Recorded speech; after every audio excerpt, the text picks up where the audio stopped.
ಆ ಕಾಂಗ್ರೆಸ್ನ ಮಹಿಳಾ ಮಣಿಗಳಿಗೆ ಅದೊಂದು ಸ್ವಲ್ಪ ಓದಿ ಅಂತ ಹೇಳ್ತೀನಿ.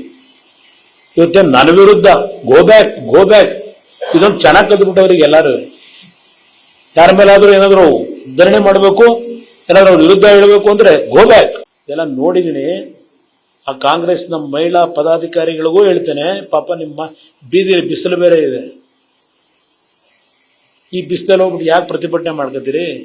ಪಾಪ ನಿಮ್ಮ ಮನಸ್ಸು ನೋವಾಗಿದ್ರೆ ಆಯ್ತು, ವಿಷಾದ ವ್ಯಕ್ತಪಡಿಸ್ಬೇಕಾ?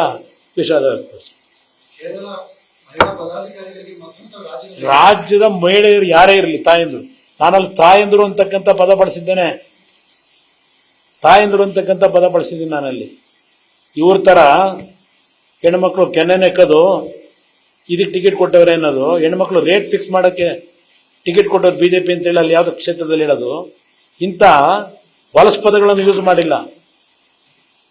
ಆದರೂ ನನ್ನ ಮಾತಿನಿಂದ ಏನಾದರೂ ಈ ರಾಜ್ಯದ ಯಾವುದೇ ನನ್ನ ತಾಯಂದ್ರಿಗೆ ನೋವಾಗಿದೆ ಅಂದರೆ ವಿಷಾದ ವ್ಯಕ್ತಪಡಿಸ್ಲಿಕ್ಕೆ ಸಿದ್ಧ. Thank you brother. ಕೊಟ್ಟರು ಉತ್ತರ ಕೊಡ್ತೀನಿ ಬನ್ನಿ. ಏನಿದೆ ಅದರಲ್ಲಿ? ಮಹಿಳಾ ಆಯೋಗ ಕೊಟ್ಟವ್ರೆ, ಸ್ವಪ್ರೇರಣೆಯಿಂದ ಏನೋ ರಿಜಿಸ್ಟ್ರೇಷನ್ ಕೇಸ್ ಬುಕ್ ಮಾಡ್ಕೊಂಡ್ಬಿಟ್ಟವ್ರಂತೆ, ಕಳಿಸ್ಲಿ ಅವರು. ಅದಕ್ಕೆ ಉತ್ತರ ಏನು ಕೊಡ್ಬೇಕು ಕೊಡೋಣ. ಅಲ್ಲ ಪಾಪ ಅವರಿಗೆ ನಾನು ತಪ್ಪಂತೂ ಮಾಡಿಲ್ಲ. ಈಗ ನನ್ನ ಹೇಳಿಕೆ ನಿಮಗೆ ಬಿಡ್ತೀನಿ, ನೀವು ತೀರ್ಮಾನ ಮಾಡಿ. ಅದಕ್ಕೆ ರಾಜ್ಯದ ಜನತೆಗೂ ಬಿಟ್ಟಿದ್ದೀನಿ. ವಿವಾದ ನನ್ನ ಇತ್ತೀಚೆಗೆ ನೋಡಿ, ಅದು ಪದ ಏನದು? ದಾರಿ ತಪ್ಪೋದು ಅಂತ ಅಂದ್ರೆ ಅಶ್ಲೀಲ ಪದನ? ದಾರಿ ತಪ್ಪೋದು ಸರಿ, ನಾವು ಗಂಡಸರ ಬಗ್ಗೆ ನಮ್ಮ ಬಗ್ಗೆನೂ ಹೇಳೋ, ನಮ್ಮ ಮಕ್ಕಳ ಬಗ್ಗೆನೂ ಹೇಳೋದು ದಾರಿ ತಪ್ಪಿಡ ಅಂತ ಹೇಳ್ತೀವಿ.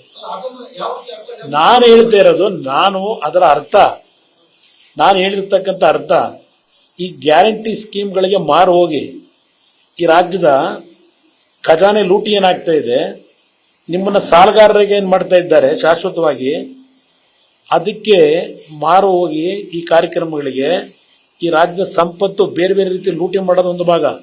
ಸಾಲದ ಹೊರೆ ಈ ರಾಜ್ಯದ 6.5 ಕೋಟಿ ಜನತೆ ಮೇಲೆ ಹೊರಿಸ್ತಾ ಇದ್ದಾರೆ. ಇದಕ್ಕೆ ನೀವು ಬೆಲೆ ತೆರಬೇಕಾಗುತ್ತೆ. ಅದಕ್ಕೆ ದಾರಿ ತಪ್ಪತಕ್ಕಂಥ ಕೆಲಸ ಬೇಡ. ಈ ಕಾರ್ಯಕ್ರಮಗಳನ್ನ ನಂಬಿ ಇದಕ್ಕೆ ಮತ ಕೊಟ್ಟು ದಾರಿ ತಪ್ಪದು ಬೇಡ ಅಂತ ಹೇಳಿದ್ದೀನಿ. ಮತ ಕೊಡಬೇಡಿ ಅನ್ನೋದಕ್ಕೆ ಅದು ಹೇಳಿರೋದು. ನ್ಯೂಸ್ ಫಸ್ಟ್, ನಿರ್ಭೀತಿಯಿಂದ ನಿಮ್ಮ ಪರವಾಗಿ.